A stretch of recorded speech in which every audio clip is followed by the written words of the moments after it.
This video will cover the Year 10 Quadratics Fundamentals test preview. So these are the sort of test questions that you should see at C level. I'll put some time tags down below for question numbers for anyone following along with the test preview. Otherwise, I'll put some descriptions for anyone else who just wants help with particular sorts of questions in this unit. In question 1, we're just being asked to solve using the balance method. The only thing to notice here is that there'll be two possible answers because of these squared numbers, okay? So as we solve these, it's very similar to the way that we normally do them. I'm just going to add 100 to both sides, which means that I'll be left with 4x squared on the left, and I'll be left with 100 on the right. Now I need to remove that 4. It says to times by 4, so I'm going to divide by 4. That will leave me x squared over on the left, and on the right hand side I'll be left with 25. I'm not chasing the answer for x squared, I'm chasing it for x. So the only new thing here is that the opposite function to squaring a number is to square root a number, so I'll square root both sides. So what I'm left with is x on the left, and on this side the square root of 25, I'll write it in, we've traditionally known as 5, but remember it could be a positive or a negative number because two positive 5s multiplied together make 25, but negative 5 times negative 5 also makes 25. So there'll be two answers to these questions. You've got to get them both to get all your marks. So we'll go again. Question B, add 9 to both sides. We'll be left with x squared on the left hand side. And on this side of the equation, I'll be left with 21. I'm going to now square root both sides. So on this side, I'll be left with x, and here I'll be left with, plus or minus the square root of 21. Now you can just leave it as a third, or if you had your calculator, you could put your calculator in to get the decimal answer. I don't have a calculator with me, so I'm not going to try and work that out.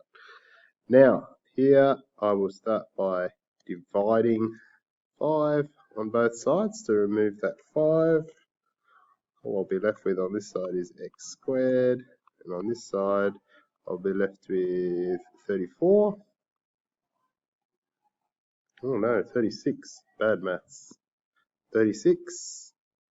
Now I'm going to square root both sides. So I'll be left with x on the left, and on this side I'll be left with plus or minus 6. Question 2 is asking me to solve for x using the null factor law. So this is another way of solving, a different way to the balance method. These are already factorized for me, so this is nice and easy. This means that x is simply going to be the same number but opposite symbols, okay? So there's two answers to these ones as well. So it's either positive 7 or positive 9. Remember, null means nothing, okay? So we're trying to make each factor worth nothing. So what we're actually doing here is we're actually taking little mini sums. We're doing little mini balance methods, if you like. This equaling this. So if we did it down the bottom, you don't have to show this, okay? We'd be solving x minus 7 equals 0, and then obviously we'd be adding 7 to both sides, so we'd be left with x equals 7. And the same would happen in the next one. And this will become a bit more clear when I try and do some of the ones later on that turn into fractions. Okay, so you're just doing that for each side. If you can remember that when something's in a bracket, you just put down the same number but the opposite symbol, you'll be fine. Okay, and then similarly, when you see something like question 2b, where you've got this 3x outside of the brackets, here x is just going to equal 0, because it doesn't matter what number's being multiplied by it here. 3 times nothing is nothing, okay? And then whatever happens in the brackets, if that's a 0 plus 8, so 8 still becomes a nothing times 8, so you're always going to get 0. So if you see a number outside of brackets, like you can see there, that it's 0, and then anything inside the brackets is just the same number but the opposite symbol, so -8. And over on question 2c, we can see that the squared actually applies to everything in the brackets. So this is actually the same as writing x minus 2 times x minus 2. And so there's only one answer to this one. It's x is 2. And later on when we're graphing, you'll see that what that actually means is that the curve's going to travel down and just kiss the line at 2 rather than passing through it at 2 points.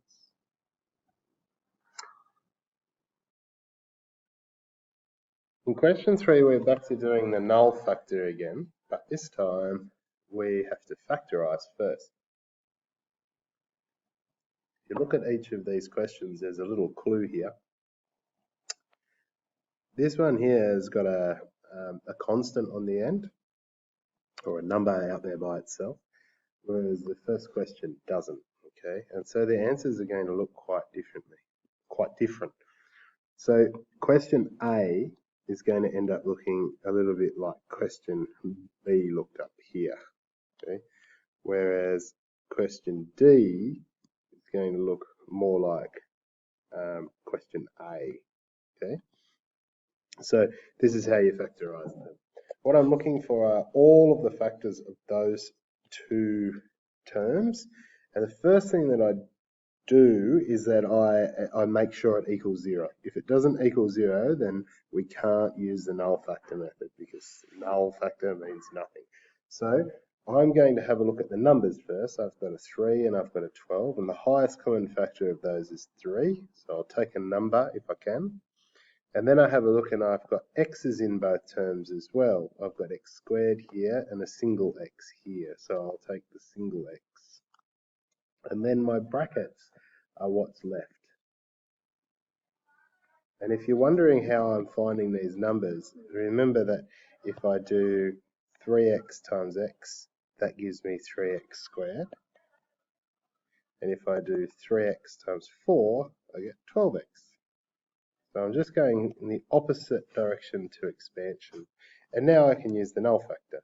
I've got a term outside the brackets, so x will be nothing. And I've got a term inside the brackets, so x will be 4, minus 4.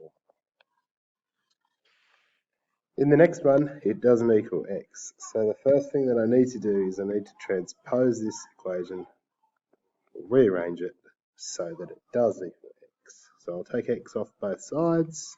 That leaves me with x squared minus 5x. And that will equal nothing because there's nothing left on that side now, which is fine. That's what we were hoping to do. And now I'm going to factorise it. The highest common factor of 1, because remember there's a little 1 here, and 5 is just 1, so I can't really take any numbers out. I'm only taking a 1 out. But there are x's in both of these terms as well, so I'll take an x out the front of x minus 5. Remembering that x times x makes x squared, then x times minus 5 makes minus 5x. And so I have a term outside the bracket, so x is nothing. And I have a term inside the bracket, so it's positive 5. They are my two answers. All right. Question C is another one where it doesn't equal 0. So first of all, we're going to make it equal 0. So I'll take 7x's from both sides. That will leave me with 3. Wow, this pen's doing some crazy stuff. 3x squared minus 7x on the left. Nothing on the right. Now I'm going to factorise this. Now, the highest common factor of 3 and 7, unfortunately, is 1, so it doesn't appear as though I'm going to be taking any numbers out the front, just a 1 that we won't be able to see. There are x's in both terms, so I'll take x outside of 3x minus 7. And so there's a term outside the brackets, so x is nothing.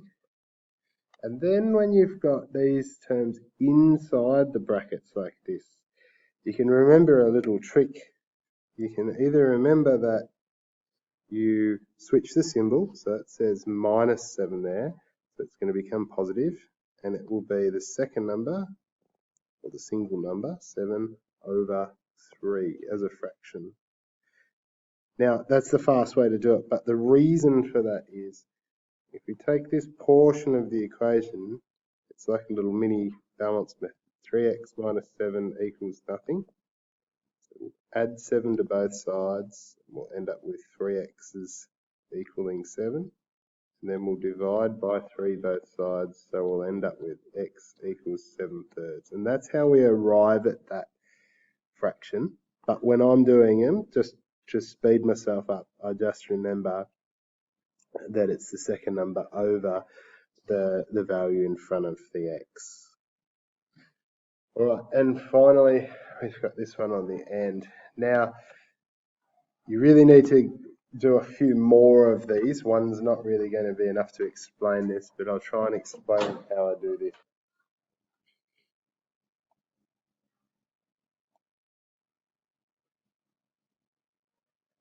I do these in a few steps. The first one is I have a look at this number here. The second step is I have a look at this symbol here. And then I have a look at this number here. You can do this in a number of different ways, but this is how I like to do it. The first step is that I have a look at the number 32. And I write down all the factors that I can think of 32. So I've got 1 times 32, I've got 2 times 16, and I've got 4 times 8. Now, it's important that you write the factors in pairs, the ones that would be multiplied together. And then what I do is I start to write myself up the skeleton of what my Factorise answer would be. I know that this one's going to be one of those ones that looks like this. The reason I know that is because of this constant on the end. Now what I do is I go to step 2, and I am interested in what this symbol is here. If it's a minus, one of these will be a plus and one of them will be a minus. If it was a positive symbol, then both of them would be the same. They'd either both be pluses or they'd both be minuses. And then this symbol would tell me whether they were both pluses or minuses. Moving on. I'm now at step 3. What I want is I want to take one of these pairs of equations over here and I want to make them equal this number. And so I can see that 8 minus 4 would make 4. So I say 8 minus 4.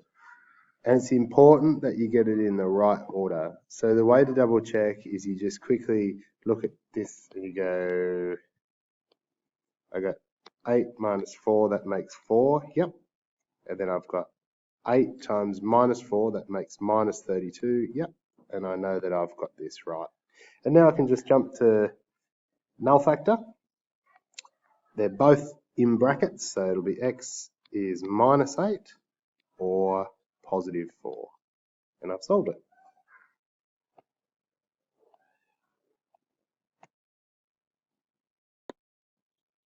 Question 4, we're using the quadratic formula. You don't need to remember the quadratic formula. It'll get given to you as on your formula sheet. But it is x equals minus b plus or minus the square root b squared minus 4ac all over 2a. And what you need to remember is that all quadratics are written in the format of ax squared plus bx plus c equals nothing. Now they have to equal nothing. If they don't equal nothing, make them equal nothing first, just like in null factor. Now that means that in this particular equation, a is 1, b is 12, and c is 20, and you just simply substitute them into your formula. And then if it's a calculator section, pop it in your calculator. And if it's a non-calculator section, I'll do the first one like that so that you can see how you'd answer it if it wasn't a calculator test. So we're going to go in with x equals minus 12 plus or minus the square root of. Now, when it's b squared, just be really careful that b isn't a negative number. In fact, just make a habit of making them all in brackets. That way, if it's a negative number, your calculator will give you the correct answer. Minus 4 times 1 times 20 all over 2 times 1. And then, assuming you didn't have a calculator, because you could just jump straight to the answer here, we'll just solve it. So we go minus 12 plus or minus in brackets. 12 squared is 144, and then 4 times 1 times 20 is 80, so it's minus 80 all over 2, which is minus 12 plus or minus the square root of 64 all over 2. So we've got two possible answers, don't forget, with all of these. So it's plus or minus. So that means that most of the time you'll get two answers. Sometimes you'll get no answer. Sometimes you'll get one. Minus 12 plus 8 all over 2, which will be minus 12 plus 8, 4 over 2, which is 2. Or you'll end up with minus 12 minus 8 all over 2, which is minus 20 over 2, or minus 10. And they're your two answers, 2 or minus 10. In the next one, same sort of deal. We're going to go into the same formula. So x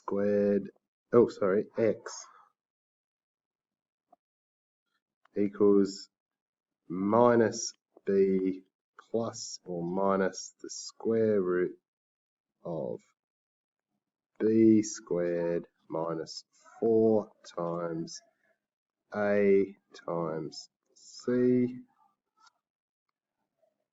all over 2 times a. And now we'll simplify. So we're looking at minus 7 plus or minus the square root of 49 plus 8 all over 2. It's plus 8 because it's minus 4 times minus 2 there. So it becomes positive, which gives us root 7 plus or minus the square root of 57 over 2. And if it was a non-calculator test and it asked for you to answer the question in surd format, that's as far as the answer could go. But seeing as you guys will have a calculator in the fundamentals test, you can put that into your calculator one at a time. Minus 7 plus the root of 57 over 2, then you hit enter, write down the first answer, then backspace and change it to a minus, so you can get the two answers, and you should end up with 0.27 or negative 7.27.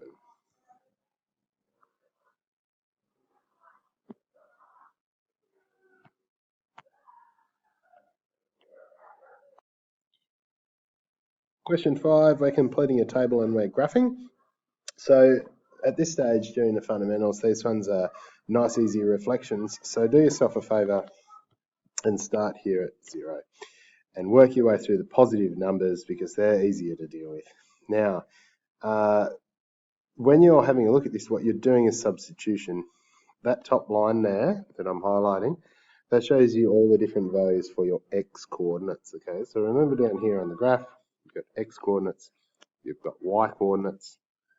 We'll make them 1 to 10, 1 to minus 10, okay? And what you're doing is you're substituting in your x values, the ones I highlighted, to find out what the y coordinate would be. So we're saying that if x is 0, what is y? And you just put it up into this formula up here. So if x is 0, then x squared, 0 squared is nothing, nothing plus 4 is 4. what about if x was 1? 1 squared is 1, 1 plus 4 is 5. What about if x was 2? 2 squared is 4, 4 plus 4 is 8. What about if x was 3? 3 times 3 is 9, 9 plus 4 is 13. And then the negative numbers will just be a reflection of that. So you can mimic the numbers, but you can just make them negative. And then you need to go and plot them onto your x and y axes, and I would suggest doing the same thing. It's just a reflection, so go 0, 4 and put your first point in, your first coordinate. That's this one. This is a 0, 4 coordinate. The next one will be a 1, 5. The next one will be a 2, 8, etc. So next one will be 1, 5. Next one will be 2, 8. And the next one, which is a 3, 13, doesn't fit on the graph, so just disregard it. Other side of the y-axis, you can either individually plot them or you can just draw the reflection. And then what you're doing is you're freehanding a curve in. Okay? Don't connect them and make them all look nice and sharp with a ruler. That's not what we're plotting here. We're plotting a curve, so try and make it the neatest curve that you can.